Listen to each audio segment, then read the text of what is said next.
Hi students, welcome back. Let's continue with this theory of computation finite automata.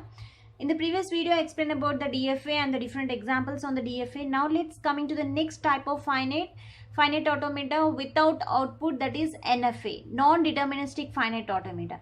You can call it as NFA or NDFA. Both are the same.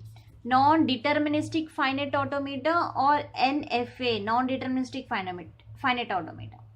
So the finite automata are called non-deterministic finite automata when there exist many paths for specific input from the current state to the next state. So did you observe the difference between NFA and DFA here?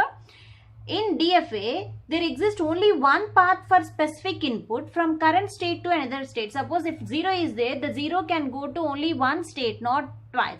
Okay, but in this NFA, there is many specific paths. Many paths for specific input from the current state to the next state. Okay.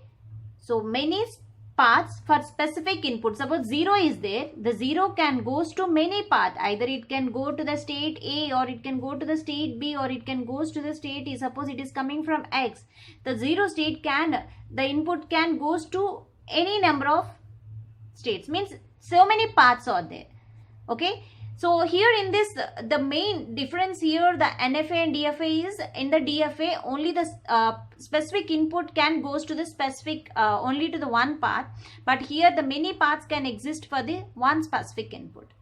And it is easy to construct NFA than DFA for a given regular language. If any language is given, to construct NFA is very easy when compared to the DFA. Every NFA is not DFA. Remember that. Every NFA is not DFA. Why it is not DFA? Because DFA is having only one path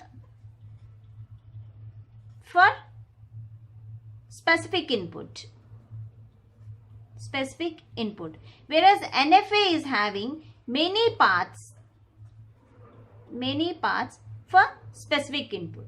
So every NFA is not DFA because NFA is having multiple paths. The multiple paths are not accepted by the DFA, but each NFA can be translated to DFA. But you can take one path and you can translate that path to DFA. Is it possible? Right? Because you just take this path and construct, this is an NFA. You can take this path and this is DFA. Okay? And you can take this path and this is DFA.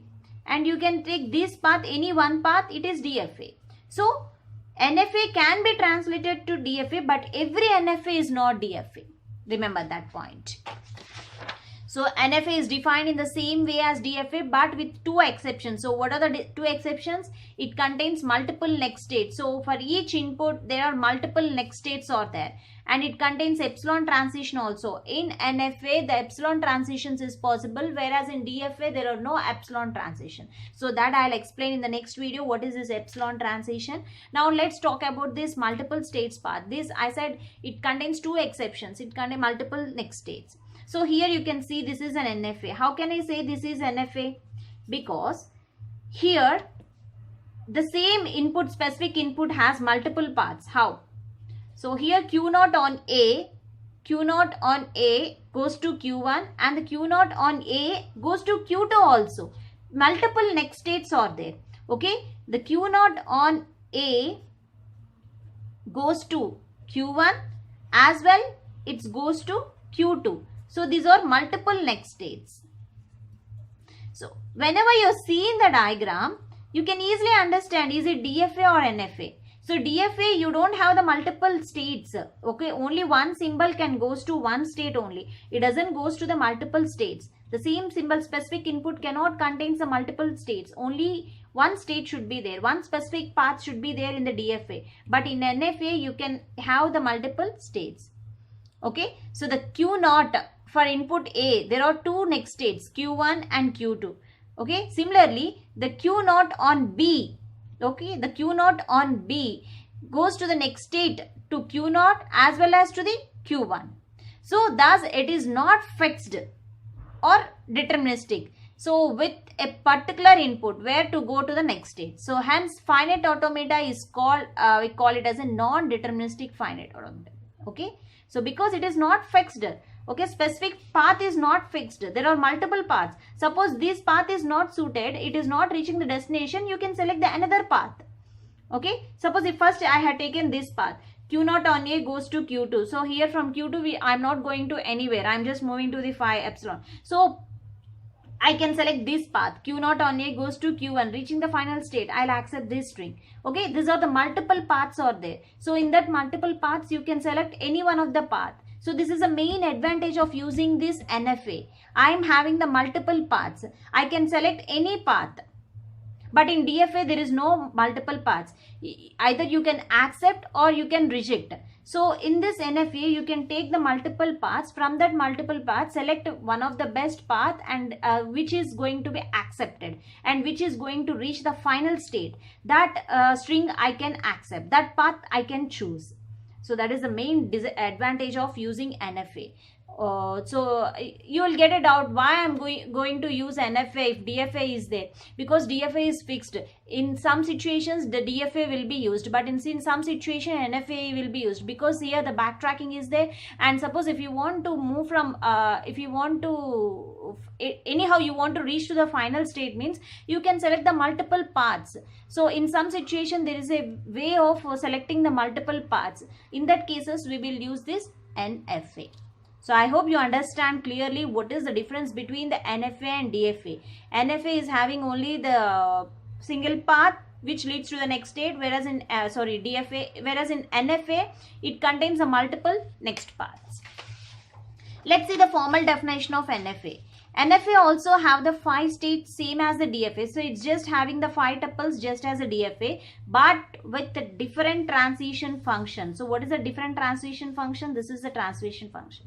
Whereas DFA transition function is delta is equal to Q into sigma. That is the current state into current state input symbol leads to the next state.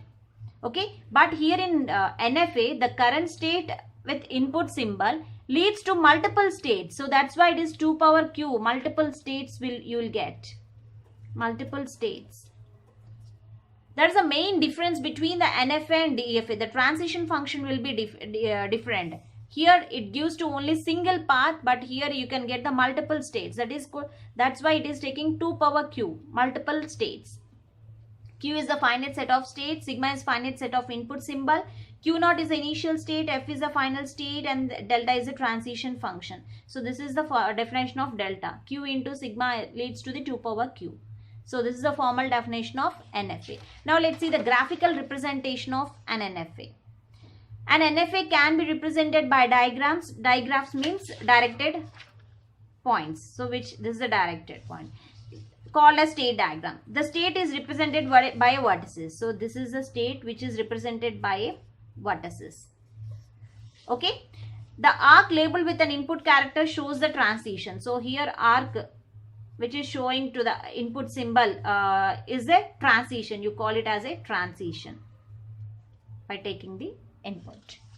The initial state is marked with an arrow and the final state is marked with a double circle. So just like a DFA. Thank you.